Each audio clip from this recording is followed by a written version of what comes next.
Mais, devant la maladie, devant une situation, moi qui ai l'Esprit de Dieu, qu'est-ce que je veux penser d'abord? J'ai l'Esprit de Dieu.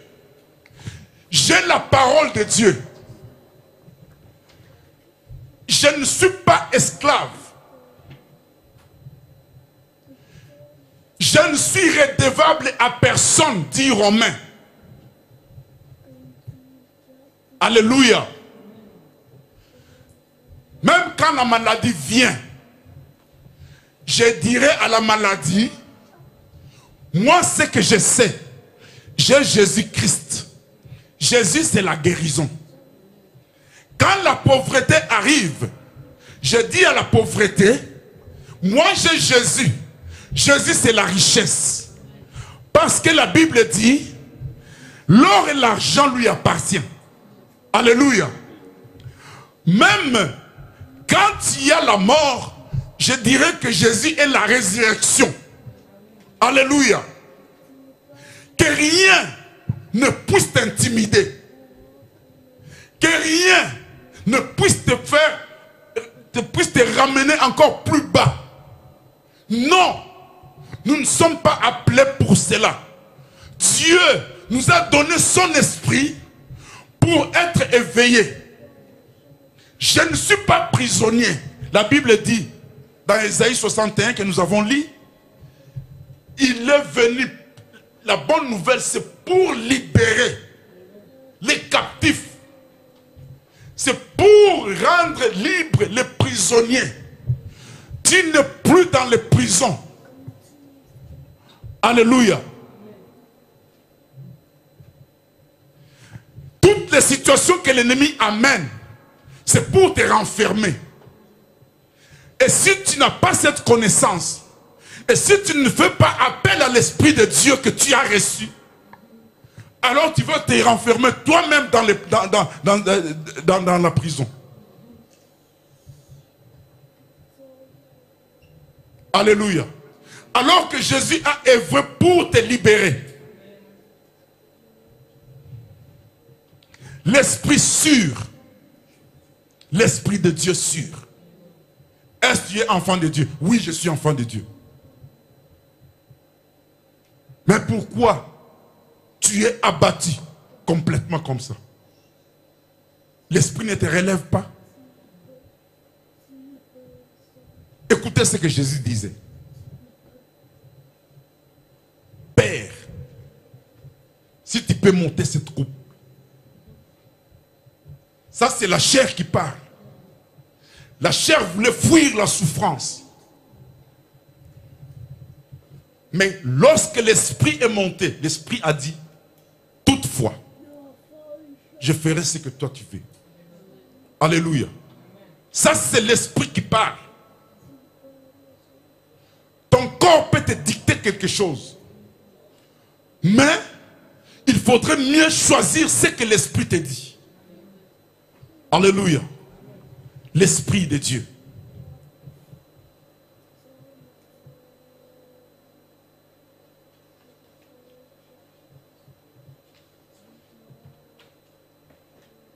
Alors nous allons courir dans le livre de Ésaïe 11. Ésaïe 11, le verset 2.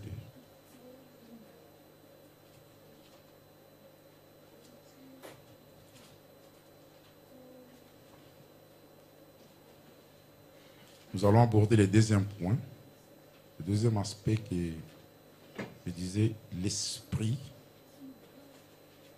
en nous.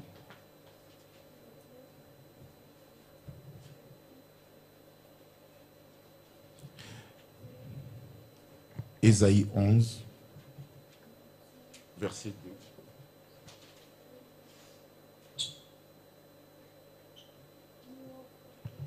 L'Esprit de l'Éternel reposa sur lui, esprit de sagesse, d'intelligence, esprit de conseil et de force, esprit de connaissance et de crainte de l'Éternel. Alléluia.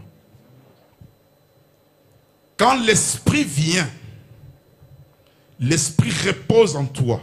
Il met en toi. Alléluia. Il va mettre en toi la sagesse, l'intelligence, les conseils, la force, la connaissance et la crainte de l'Éternel. Alléluia. Et j'ai lié ces passages de la Bible avec les livres avec les livres des Actes 2 aussi. Acte 2. Mais au verset 42.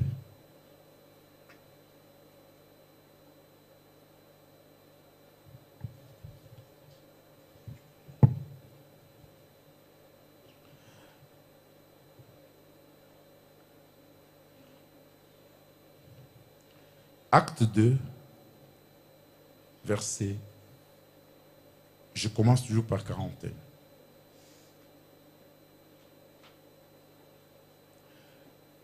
Ceux qui acceptèrent sa parole furent baptisés, et en ces jours-là, le nombre des disciples augmenta d'environ 3000 âmes. Alléluia. C'est lorsque Pierre, après avoir été baptisé de l'Esprit, rempli du Saint-Esprit, il a apporté la parole. On a une mission. La mission d'annoncer la bonne nouvelle est donnée à tout le monde. Tous les chrétiens.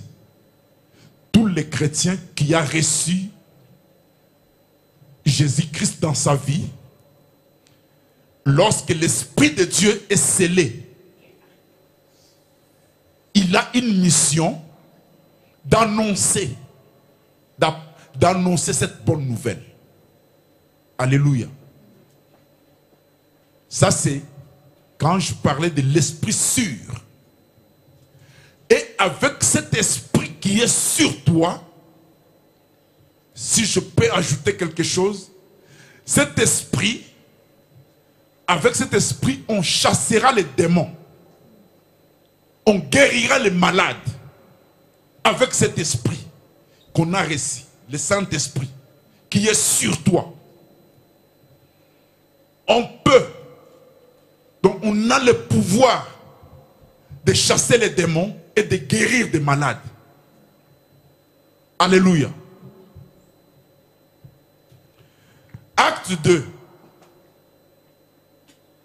42.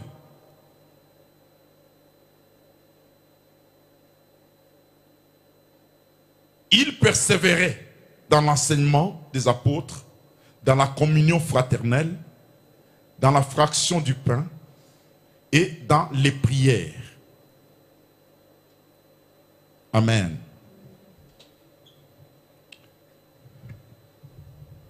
Oh Jésus. Lorsque ce nombre de personnes ont reçu le baptême, la Bible dit, il persévérait dans l'enseignement des apôtres. L'enseignement des apôtres, que nous dit Ephésiens 2,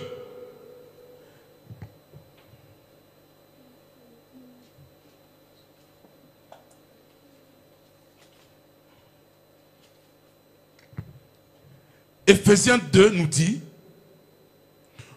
verset 20, nous dit, vous avez été édifiés sur le fondement des apôtres et des prophètes, Jésus-Christ lui-même étant la pierre angulaire. En lui, tout l'édifice bien coordonné s'élève pour être un temple saint dans le Seigneur. En lui, vous êtes aussi édifice pour être une habitation de Dieu en esprit.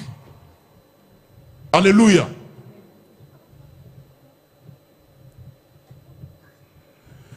Donc, il demeurait dans les enseignements des apôtres. Il vivait dans la fraternité, fraction de pain et dans des prières. Premièrement, être enseigné pour connaître bien les fondements sur qui vous êtes posé. Alléluia. Parce que nous sortons d'un autre monde et nous sommes emportés dans un autre monde où je peux dire, nous sommes, donc Jésus nous a arrachés d'un autre royaume, du royaume des ténèbres pour le royaume des lumières. Dans le royaume des ténèbres, on a appris beaucoup de choses. On est grandi avec beaucoup de choses du ténèbre. Et ces changements impliquent aussi des enseignements pour connaître et savoir, alléluia, comment vivre dans le Seigneur. Comment marcher avec le Seigneur. Comment je peux comprendre le langage de Dieu.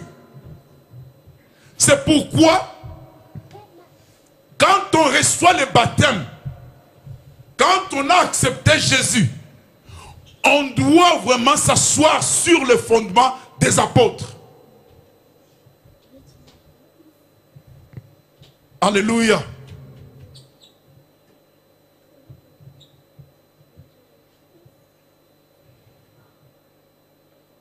Sinon, si on laissait les chrétiens comme ça, si on laissait les gens, on vous a amené d'un autre royaume.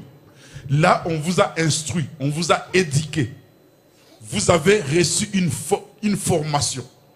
Aujourd'hui, vous voyez, qu'est-ce qui se passe au Congo? Il y a la mentalité des gens. Donc les gens ont été instruits d'une autre manière. Alléluia. Donc, la corruption au Congo, c'est quelque chose de normal. Vous voyez? Mais quand on cherche à instaurer quelque chose qui est un pays de droit, donc ça ne colle pas. Parce que les gens étaient habitués. Il y en a qui sont nés il y a plusieurs décennies. Donc les gens sont nés dans la corruption. Et ils trouvent ça normal. Alléluia. Alors, qu'est-ce que ça demande? Il faut vraiment commencer à enseigner ces gens pour comprendre quel est vraiment réellement l'état des droits. Alléluia. C'est ce que Jésus fait avec nous. Parce qu'on était habitués dans le royaume des ténèbres. Quand vous... Écoutez, s'il fait nuit ici, et que la salle, on éteint la lumière, vous verrez, la salle sera noire. Mais à force de rester dans le noir, tu vas commencer à t'habituer. Alléluia. Mais dans un premier temps, si on n'éteint pas, dans un premier temps, ça sera difficile. Mais à force de rester, si vous restez 2-3 heures, tu vas commencer à t'habituer. Alléluia. C'est comme ça. Et c'est ça ce que le Seigneur veut nous transmettre, veut nous enseigner, veut nous donner une formation, veut nous donner une éducation qui est de Dieu. Parce que nous sommes appelés pour vivre dans une autre éducation. Alléluia. C'est pourquoi nous devons être enseignés. Alléluia. C'est très important. Et la Bible nous nous recommande ici de vivre dans la communion fraternelle. La communion fraternelle entre frères et sœurs, entre frères et frères, sœurs et sœurs, nous vivrons dans des cantiques. Nous dit Éphésiens 5, 17 à 21. Donc là, Éphésiens 5.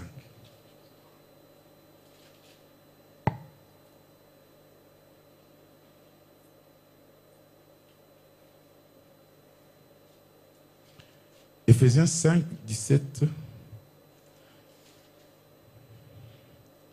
17 nous dit, c'est pourquoi ne soyez pas inconsidérés, mais comprenez quelle est la volonté du Seigneur. Ne vous enivrez pas du vin, c'est de la débauche. Soyez au contraire remplis du Saint-Esprit. Entretenez-vous par des psaumes, par des hymnes et par des cantiques spirituels, chantant et célébrant de tout votre cœur les louanges du Seigneur. Rendez continuellement grâce à Dieu le Père pour toutes choses au nom de notre Seigneur Jésus-Christ.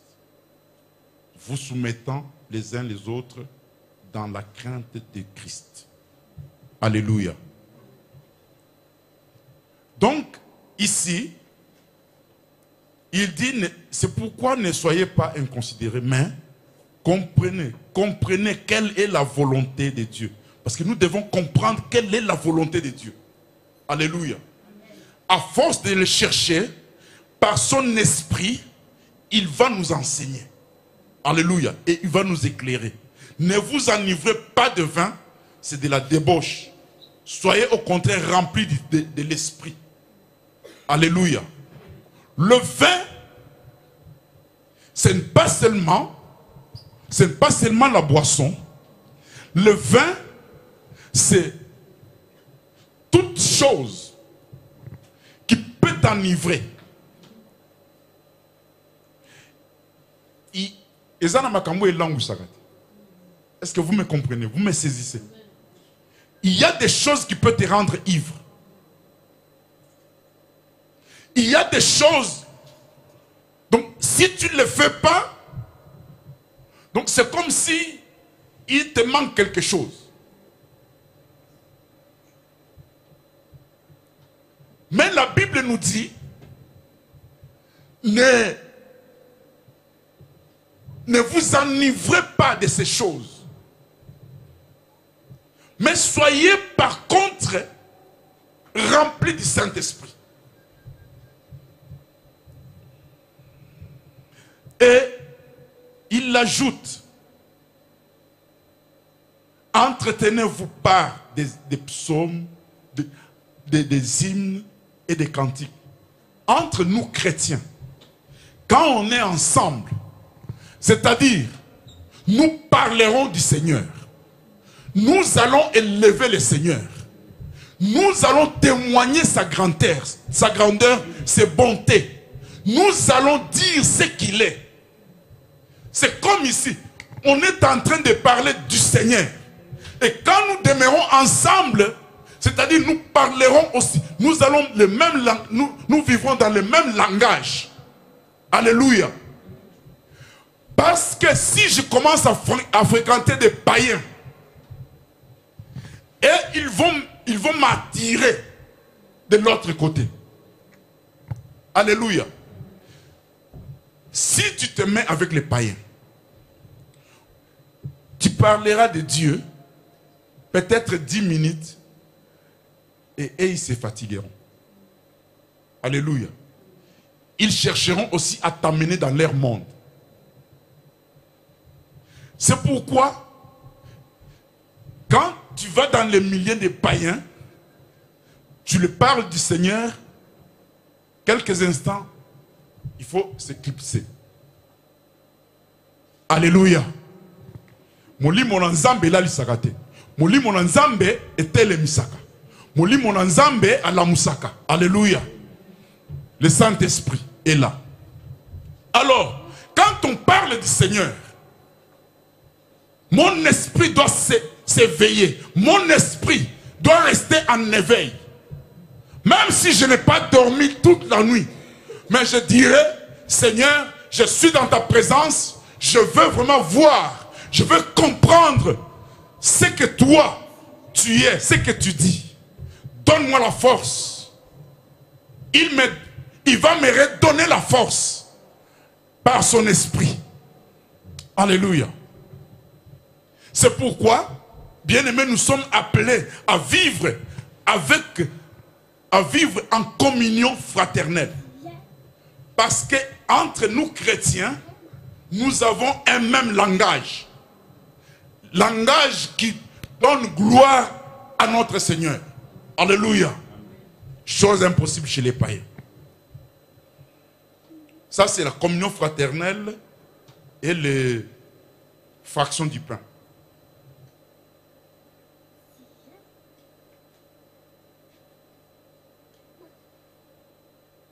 Dans les prières, nous devons avoir l'habitude de prier ensemble. Alléluia. Quand nous prions ensemble, c'est-à-dire en priant ensemble, on est en train de consolider notre unité. Alléluia. Quand on prie ensemble, c'est-à-dire on consolide notre unité. C'est une force. Et la prière est très importante. Parce que Jésus a dit à ses disciples, priez afin de ne pas tomber en tentation. Je reviens encore parce que le diable rôde tout autour. Il cherche. Alléluia. Mais quand vous priez, quand vous demeurez dans la prière, cette unité ne sera jamais brisée. Cette unité ne sera jamais détruite. Alléluia. Mais s'il y a division entre vous, l'ennemi aura accès au milieu de vous. Mais si vous êtes consolidés, forts, unis, liés, s'il y a l'unité, il ne pourra jamais. Alléluia. Et cette force, quand vous êtes enseigné et que vous vivez réellement en communion fraternelle et que vous priez ensemble, qu'est-ce qui arrivera? Et le Saint-Esprit vous accompagnera. C'est par là que je dis, le Saint-Esprit avec nous. Le Saint-Esprit avec moi. Alléluia. Parce que en moi, une seule personne, j'ai le corps, j'ai l'âme et j'ai l'esprit. La Bible dit que de tout ton être, tu dois célébrer Dieu. De tout ton être. Alléluia. C'est-à-dire, quand j'accepte Dieu, c'est-à-dire même mon corps, mon âme, mon esprit accepte. Alléluia. C'est pourquoi Jésus dit, moi et le Père, nous sommes un. Et je vous demande aussi d'être unis, de vivre dans l'unité. Alléluia. C'est pourquoi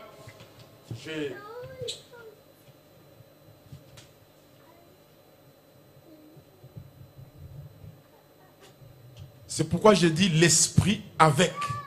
Alléluia. Quand dans mon esprit, mon âme et tout mon corps,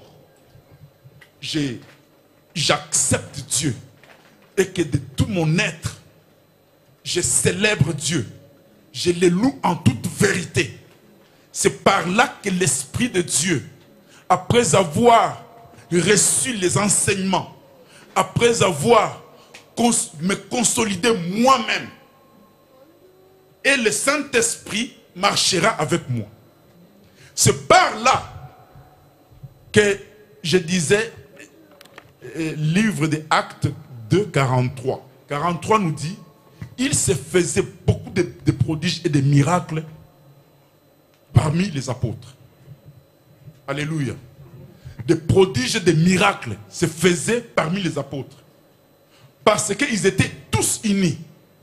Ils étaient d'un commun accord. Et dans ton corps aussi, dans ton être, tu dois avoir, donc tu dois vivre d'un commun accord. Il ne faut pas que ton esprit est de l'autre côté et ta chair est de l'autre côté. Tu y es divisé. Le Seigneur, son esprit, ne saura jamais s'asseoir comme il se doit. Mais l'Esprit de Dieu doit t'accompagner. C'est par là que l'Esprit produira en toi les ministères que Dieu t'a donnés. C'est par là que l'Esprit de Dieu produira en toi les dons que Dieu t'a accordés. Alléluia. Il y a des prodiges et des miracles. Les prodiges et les miracles ne se font pas seulement quand je prêche ou j'impose les mains. Par la prédication, quelqu'un peut être guéri, touché, guéri. Quand quelqu'un a un don, les dons, même dans les chants. David, quand il a chanté, Saoul était guéri. Par les chants. Alléluia. Quand tu as les dons que Dieu t'a donnés, même les conseils, dont de conseiller les gens, ça peut apporter des guérisons. Ça peut changer la vie d'une personne. Ça peut transformer quelqu'un. Les dons que Dieu a mis en nous, parce que son esprit nous accompagne. L'esprit de Dieu, c'est Dieu lui-même. Le Saint-Esprit, c'est Dieu lui-même. Et quand l'Esprit est avec toi, il y aura des miracles. Avec des simples paroles que tu peux dire à quelqu'un, cette personne peut trouver des solutions. La Bible dit, lorsque Job marchait, quand il rentrait dans la ville, même le prince de ce monde, même le prince de cette ville, lui laissait la place. Parce que Job était accompagné de l'Esprit de Dieu. La Bible nous dit dans Job 29, quand il marchait, quand il venait en ces lieux, les gens voyaient des réponses à travers Job, parce que l'Esprit de Dieu l'accompagnait. Parce qu'il y avait quelque chose de Dieu en lui. Et il transmettait. Alléluia. Quand on vient travailler pour Dieu, même si tu nettoies la maison de Dieu, tu le feras avec un don que Dieu t'a donné. Ça fera quelque chose. Alléluia. Cessez de négliger ce que vous faites avec Dieu. Parce que Dieu veut vous accompagner dans votre œuvre. Il veut vous accompagner dans votre œuvre. Et tenez-le bien. Parce qu'à partir du chant que tu chantes, tu peux sauver quelqu'un. À partir de la prédication, de la modération que tu fais, ça peut sauver quelqu'un. À travers les images que Papa Étienne donne, ça peut sauver une vie. C'est ce que Dieu demande. Alléluia. C'est ça le rôle du Saint-Esprit. C'est pourquoi le Seigneur a dit, il faut que je m'en aille, afin que je vous envoie le Saint-Esprit, afin que vienne le Saint-Esprit. Oh mon Dieu. L'Esprit n'a pas de limite. Nous sommes limités dans le temps. Nous sommes limités dans le temps. Mais l'Esprit n'a pas de limite. L'Esprit n'a pas de frontières. Nous pouvons dire, Seigneur, aide-nous. Touche Pasteur Roch. Touche Pasteur Béni, là où ils sont. Dans leur œuvre. Seigneur, accompagne-le. Le Dieu qui entend, le Dieu fidèle, il le fera. Alléluia. Il est Dieu. Parce qu'il est Dieu. Ne jouons pas avec ce que nous faisons avec Dieu. Il faut le faire vraiment avec joie. Il faut le faire. Ne jouons pas avec tout ce que nous faisons avec Dieu. Est-ce qu'on peut se lever? Alléluia.